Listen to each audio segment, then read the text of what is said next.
Hey up lads and lasses, Damphyre here, back again with some more Infinite Lagrange. So over on my Discord I did a little poll and it was, do you want me to read out some of these patch notes and stuff like that I feel sort of difficult maybe to get through or affect some of the videos I've previously done.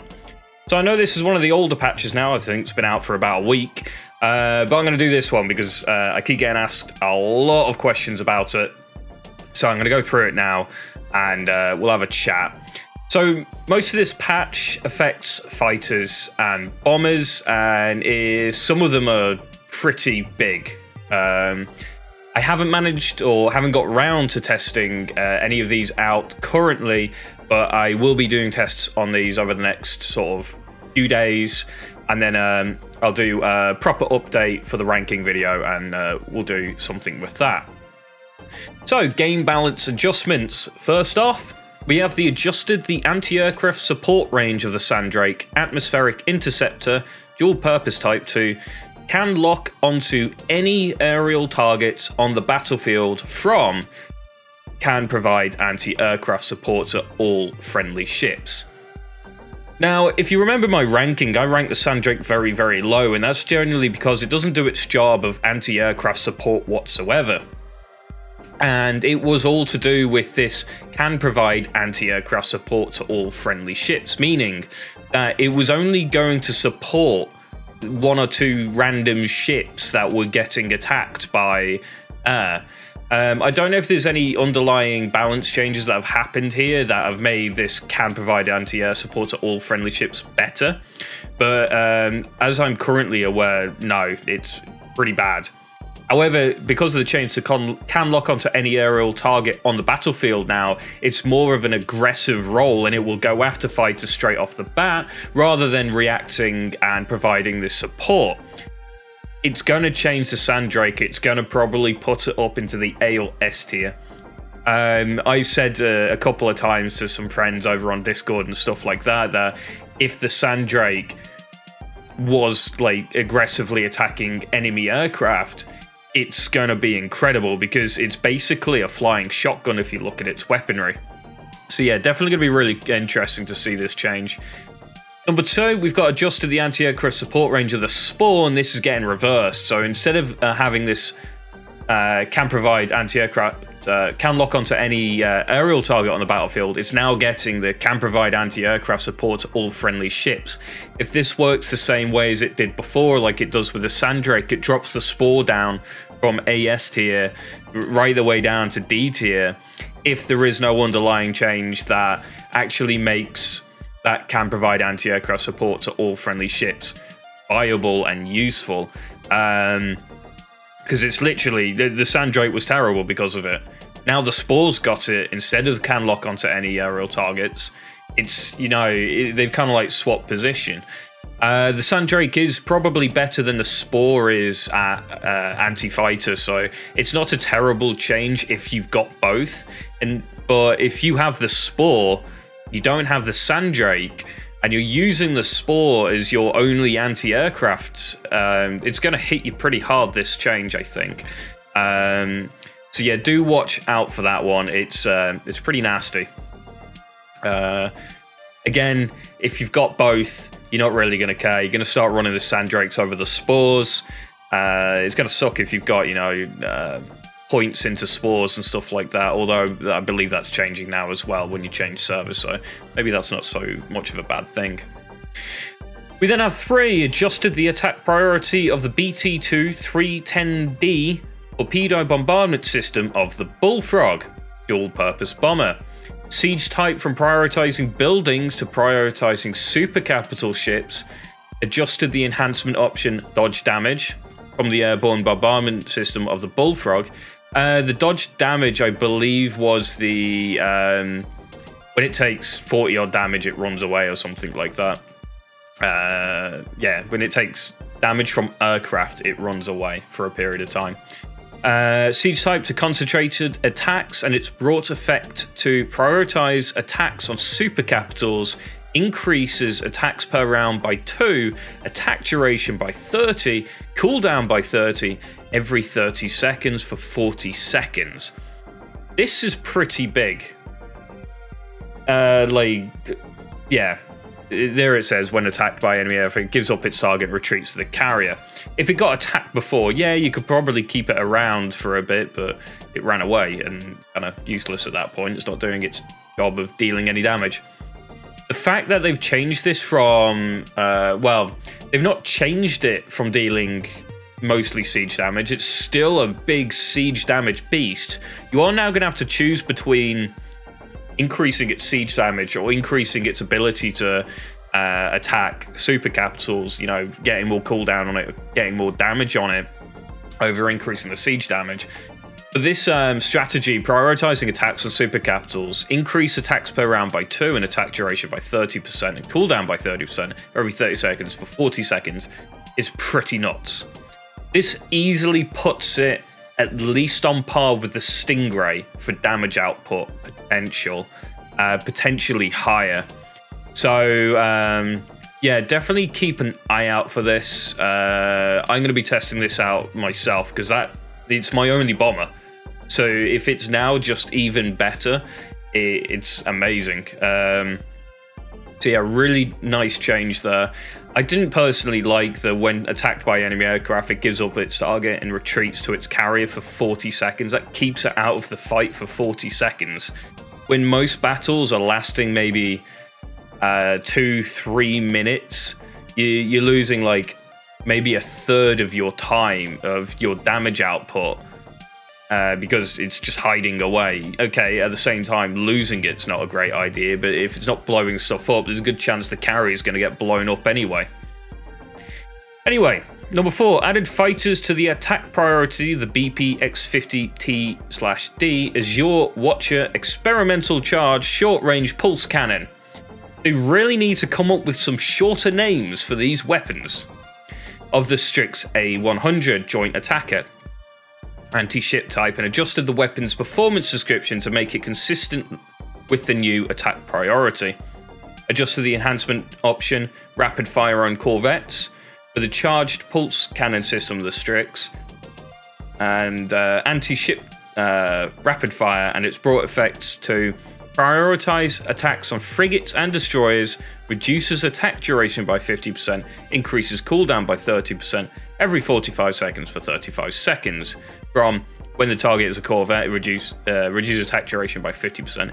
This changes the Strix's profile out from being anti-air, and I don't believe it particularly did anti-air very well. I have a very sneaking feeling it probably has this, can provide anti-air crash support to all friendly ships. But what it did do was it absolutely shredded through frigates, destroyers, even cruisers struggle a bit with the Strix, and it's just due to the fact that it is an energy damage weapon system. And now it's going to be doing even more damage to frigates and destroyers and not targeting corvettes, which isn't so much of an issue, really. The Strix wasn't, as far as I'm aware, never meant to be a anti-aircraft role. It was always in this role of anti-ship. So this is just enhancing its ability to deal even more damage, and I thought it did quite good damage in the first place. So this is definitely going to probably be moving up the ranks. Yeah, for sure. Genuinely mixed fleets, frigates, destroyers, cruisers, maybe a couple of battle cruisers in there, or carriers. It's a very nice fleet setup. You'll see a lot of players using that. So having something that's dedicated to killing off frigates and destroyers like this Strix is now going to be very, very powerful on your carriers. We then have adjusted the attack priority of the Roland Dart guided system of the Vetus A021 Heavy Attacker. I believe that's not the bomber, that is the... No, that is the bomber, isn't it? Yeah. Anti-ship type to prioritize battle cruisers, carriers, cruisers, destroyers, and frigates from prioritizing destroyers and frigates. Adjusted the enhancement option key targets for the precision strike system of the Vetus A21 Heavy Attacker to precision strikes, and it's brought effect to prioritize attacks on super capital ships and increase the extra damage against the target's weapon systems by 60% every 30 seconds for 30 seconds when the enemy fleets include battle cruisers. It prioritizes attacks on these targets and increases damage by 25%.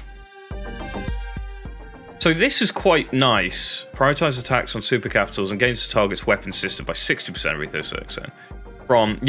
So it's now targeting the systems a bit more. I'm not sure how this will really affect it. We are going through a load of testing at the moment to try and nail down what these weapon system knockouts do. I know weapon systems do look like if you kill off the weapon system, the weapon stops firing, which is crazy. One of my guys in the Union had his dock on his CV3Ks, I think it was, or solar whales knocked out, and he literally couldn't do anything with the bombers or corvettes he had on there. So it is potentially quite an interesting way to play the game and just nullify the ability for your enemy to do anything. But I do need to do a lot more testing before I really judge what that's going to do to this ship. So yeah, I'll probably wait on giving a proper verdict on that and hopefully have it for the ranking video next week. Number 6, remove the effects of anti-aircraft support and anti-aircraft support. Remove the effects of anti-aircraft support and anti-aircraft support. And why have they done that twice? And attack against primary damage from the Mk1AG. Yeah, okay. Airborne cannon, the Damphyre AER410 assault attacker anti-ship type.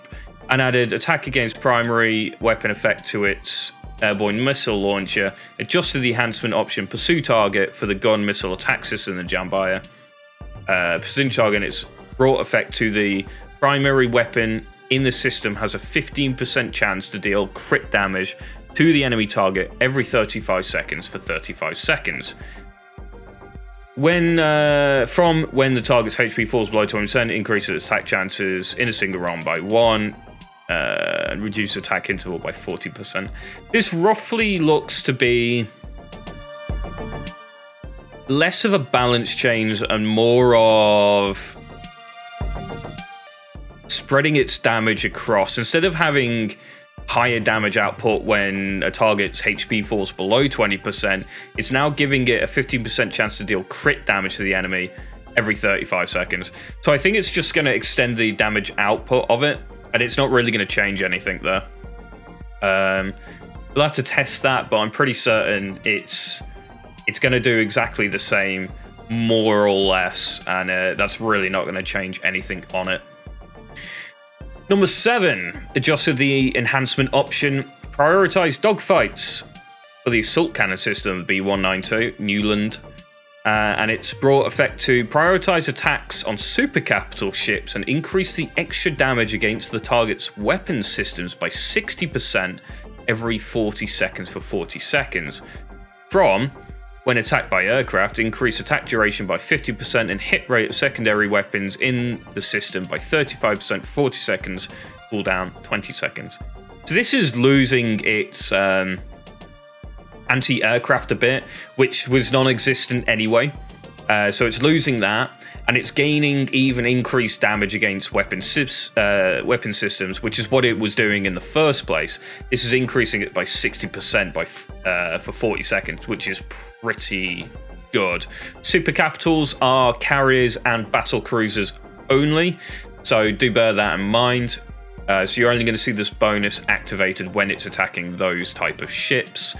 But yeah, this is just a straight buff for the Newland, because like I said, it didn't do much anti-aircraft. That strategy it had was barely, functional in the first place or doing anything in the first place, and now it's just getting even more damage output. So it's a good change in my opinion. Streamlines the Newland quite nicely. Number 8, we've got attack priority adjustment on the weapons of the core. Adjusted the weapon bow-mounted railgun to prioritize battle cruisers, carriers, cruisers, and destroyers and frigates from prioritizing destroyers and frigates, and that railgun turrets are prioritized destroyers, frigates, and corvettes, and fighters from prioritizing battle cruisers and cruisers. So they've just switched the weaponry round a bit. So it's railgun turrets are now targeting what they should be, which is destroyers, frigates, and corvettes, because they have a lower damage profile. And its main bow-mounted railgun is now going to target prioritize battle cruisers, carriers, and cruisers and destroyers. Bear in mind that its strategy is on that main bow-mounted railgun, so this should see a nice damage increase, but not so much a damage increase, but a better use within the game, especially later into the game when a lot more cruisers and battle cruisers are out and about in your enemy's fleets. So yeah, this is just a good change for the Corps. Number 9, added the enhancement option, all ships focus fire for the fortress battery system of the Damphyre. So the Damphyre is absolutely and utterly broken, and they've just giving it even more damage by syncing all weapon systems to focus fire on one single target and reduce the cooldown by 80% every 90 seconds for 10 seconds. This was not needed at all. This destroyer has 45 armor on the base variant. It's got cruiser levels of base armor and 2 weapons that are literally pulled straight off the Chimera heavy cannon variant. So yeah,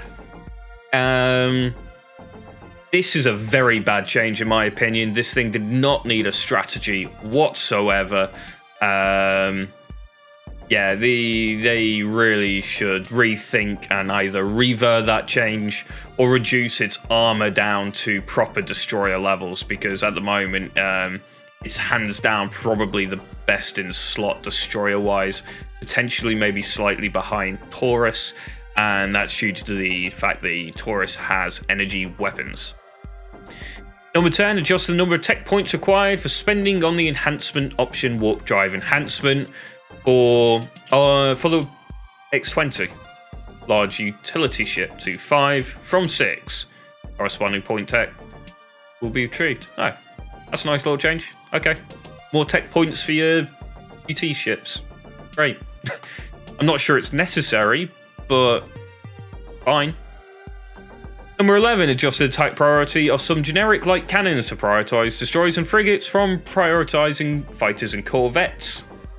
Weapons involved are the FG-300s, rapid fires, the Carillions, the Eris's, and the AC-721s. The damage on these weapon systems are genuinely so bad that changing it really didn't matter. The armor will probably just, you know, even frigate level armor will stop most rapid fire generic batteries of an FG-300. So yeah, it's whatever. It doesn't really matter, I don't think. It's not going to change any of these ships overall. Number 2, optimize the info display on the next battle report system. So there is some nice little optimizations and stuff like that. I'm not going to go through that or the bug fixes. I'm just going to go through the balance changes for the ships, because that's what's important due to the fact that my channel's, you know, all the ship rankings and that kind of stuff. So I'll just blitz through these a little bit just so you hear them. You can check the details of your ship system damage against targets, damage received, and buff or debuff effects in combat by tapping on the pictures in the battle report. This means you can get a lowdown of exactly what damage is being dealt by each ship. It's really, really useful. It's going to help us test things out massively. This is one of the best changes they've made to the game from my perspective as somebody who has to sit there doing a lot of testing. So yeah, this is really, really good change for us. 3, adjusted the difficulty of defeating the fleets of privateers and galactic factions once you have signed the Trogite Crystal Collection Agreement. So I was right, it was server-based. Because all of a sudden, our pirates kicked our asses. It was hilarious. So the privateers in Trogite areas are no doubt anything above. They're hitting really hard now. Level 5 base fleet, so the outpost fleets for privateers. You need a group to take them on, or you will flat out lose your entire fleet of battle cruisers and carriers. Yeah, they hit like trucks. It's scary. Also amazing and really enjoyable because it's added a lot more life to the game, because now we got a bit of a challenge from the NPCs, because our server sort of fizzled out and died. So yeah, this does help us out, though. Well, it doesn't help us out, but it definitely adds some more entertainment. 4. Optimize the display effects of firepower stats in the basic stat of blueprints. The blueprints of ships capable of carrying aircraft will prioritize displaying ships' aircraft carrying capabilities. Yeah, nice little changes. The fact that, they are consistently optimizing the game, putting out these little patches every now and then, it's really, really nice, because the game I did before this, they didn't get anything that the community was saying. And these guys are obviously listening to the community going, okay, they said this, maybe we should check this feature, check this feature. So they are working on stuff that the community are suggesting. So really, really good. Actually, let's do, leave a comment down below. Something you want changed in the game. I'm going to make a big list. I'll send it over to the devs, and we'll see what they pick up out of that big list, and see if they change anything, because I think it'll be interesting. We've got some new quests, which is cool, and we have the new optimize animation on the login screen. It's a little bit laggy for me, otherwise I'd show it off here and now. But yeah, it seems to lag out a little bit for me, so I'm going to wait for him to maybe optimize it a little bit more, and maybe I'll do an intro with it or something like that, because it is awesome. Like, you've got all the ships in there. The Predator, my favorite looking carrier, is in that new login screen. It looks badass. Go check it out and just watch it, because they've done a really good job. They got some really good animators, some really good designers and stuff working on that. A whole bunch of bug fixes, which I won't go through because I just don't think they're worth currently going through properly. What I'll do is, when I do the ranking videos, is if there's been bug fixes, I'll explain that when I'm redoing the ranking videos, and I'll be moving ships around and go, this got fixed, so it's now going up a tier, or this is still broken, and it's probably now in a position where it's, gone down a tier. So I'll do something like that, save you having to listen to me ramble on any longer, because I'm sure this video is far too long already. Anyway, don't forget to like, comment, and subscribe, and I'll catch you guys next time.